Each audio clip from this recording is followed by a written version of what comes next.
Hey guys! So for today's video, I'm very excited because I have new products na gusto ko talaga matagal kong gusto i-try. First of all, finally, matatry ko na yung Peauty Beauty products by Paul Unating.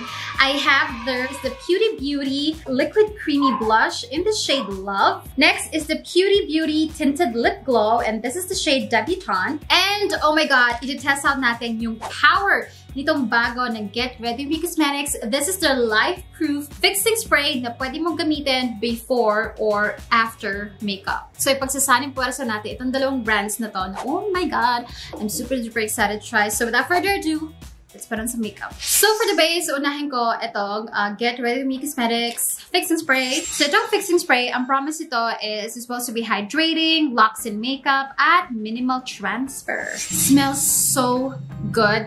Parang siyang alanganing powdery, alanganing green tea. At ang sarap niyang i-spray kasi yung mist, super duper fine. Wala kang parang, alam mo yun, I know, hindi siya yung parang patak-patak. Talagang like flawless spray. So, first I'm going to do is the eyes. Oh my god, mag-eyeshadow tayo. Yes, who am I? So, using yung All About That base, Radiance Tint in the shade Milk. Ito yung gagawin kong parang eyeshadow base. For eyeshadow, gagamitin ko yung Get Ready with Me Cosmetics Milk Tint in the shade Fruit Tea. Kasi for my eyes, I want it to be a little bit ma-orangey-ish. Tsaka napansin ko sa makeup ni Paul Unating, tangerine, ma-orangey yung eyes, pink yung cheeks, and then majority is pinkish din, or mauve pink yung lips. This is just like Paul Unating makeup inspiration. I'm not saying I can do the same as her makeup, but it doesn't have to be perfect on the side because I'm going to clean it up with a wet wipes later. Then, I'm going to get my contour kit, FS Cosmetics contour kit. And then, kukuha ako ng light brown, maybe powder, a little bit of here. Ilalagay ko lang sa outer corners para lang magkaroon ng depth yung eye shape natin. So, this is the Vice Cosmetics Multi-Ganda One and Done Stick in the shade Society. So, it's a highlighter stick, obviously. And then, maglalagay ako sa gitna. Slowly but surely, para lang may konting glow, konting shiny, shimmering, splendid. Black gel eyeliner. Pang pa-tight line.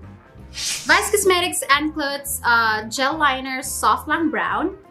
And I'm going to apply it really close to lash area. I'm going to get wet wipes, tapos lilinisin ko lang yung edge para I can get that sharp edge look. Caroline Cosmetics Graph Ink Liner. Ang tagal na ito sa market, pero first time kong gagamitin for today's video. I swear to God. Gagawa lang ako ng baby wing line. And then maglalagay ako ng falsies like, oh my god, who am I today? Try ko lang. Tingnan natin kung effect. So, while waiting for my lashes to dry, let's go with the base na. So, nag-spray naman ako nito. So, hindi na ako magsaspray ulit. Sapat na yon. For my base, I am going to use itong Fresh Filter from Detail Cosmetics. Haven't used it in a while, so yun muna gagamitin ko for today's video.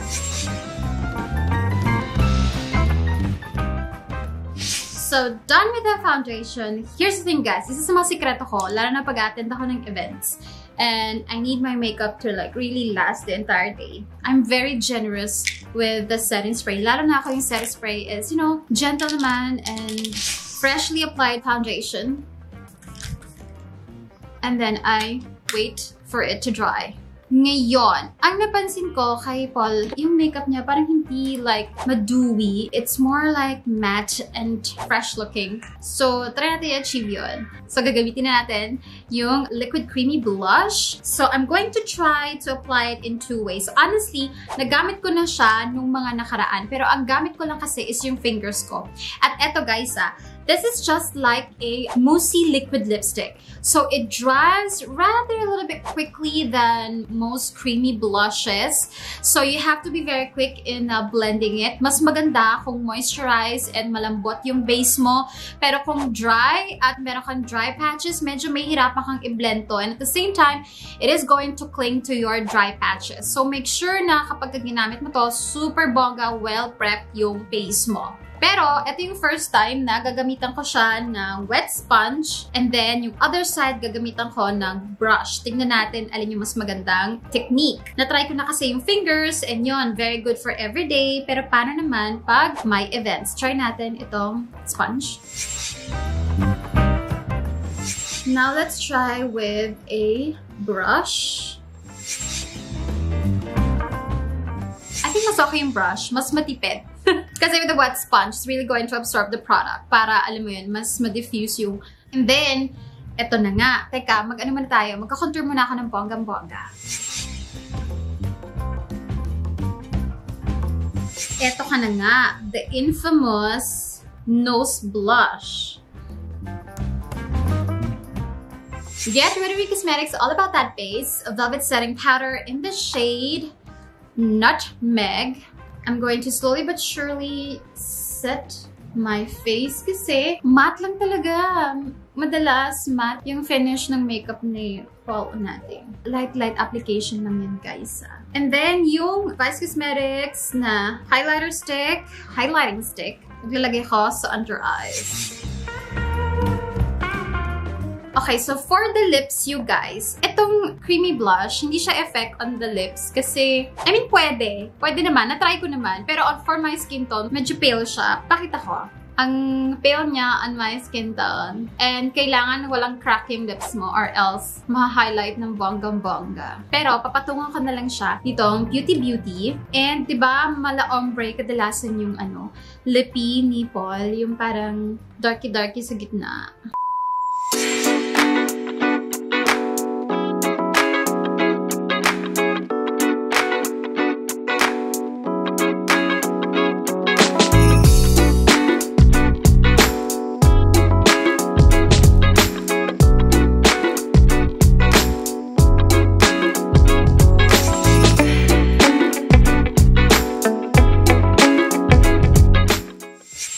So, this is the finished look. Hindi ko lang sure kung nakikita nyo ng bonggang-bongga because dumidilim ang langit. But I hope kita nyo ng maigi ang ating finished product. And gusto ko ipakita yung matte, like yung matte finish. Kasi hindi ko alam kung ano ang magiging epekto kapag nilagyan ko ng fixing spray ulit. I'm not sure if it's going to stay matte like this. Or magkakaroon ng parang dewy channeling kembot.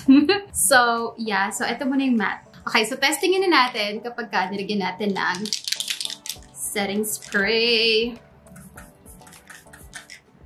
Oh, hindi niya ganun ang tawag dito, i-wet yung makeup mo. Kasi sobrang fine ng mist. Para lang talaga siyang dumaan na parang hangin. I love it. Oh, I love it. Okay. Love it. Yung matte makeup mo, hindi siya magmumukhang like super dewy, gaya ng ibang mga setting sprays dyan. This is like a matte setting spray. Or kung ano man yung itsura ng makeup mo, it's going to retain the itsura. Okay, so the only thing left is for me to test out kung gaano to itatagal. I'm going to wait for like until what, 9 o'clock before I take off my makeup. Okay, it's 1:28. But anyways, I will update you later on. Pero ngayon pala nagpapasalamat na ako for watching today's video. Highly recommend na itry nyo itong Peauty Beauty. It's very worth it for the price. Right now, this is $329 and this is $309. And I kid you not, guys. Worth it siya for me. Lalo na this one, it's really long-lasting on the lips. And ito, wala akong masabi as a blush. Long-lasting din siya. As long as maganda yung base mo. Okay? As long as maayos yung pagkakalagay mo and everything. Masasabi kong long-lasting din siya. Tapos, samahan mo pa nito. Dahil, super-duper perfect combo na for makeup if you have events and whatnot. So, meron akong tatlong pupuntahan ng wedding bago matapos ang taon. So, eto na. Eto na, feeling ko ang aking magiging go-to makeup look. So, I'm so excited. Yes! So yeah, so nag-enjoy kayo for today's videos. But yeah, thank you so much for watching, guys. And I'll see you in my next one. Bye-bye!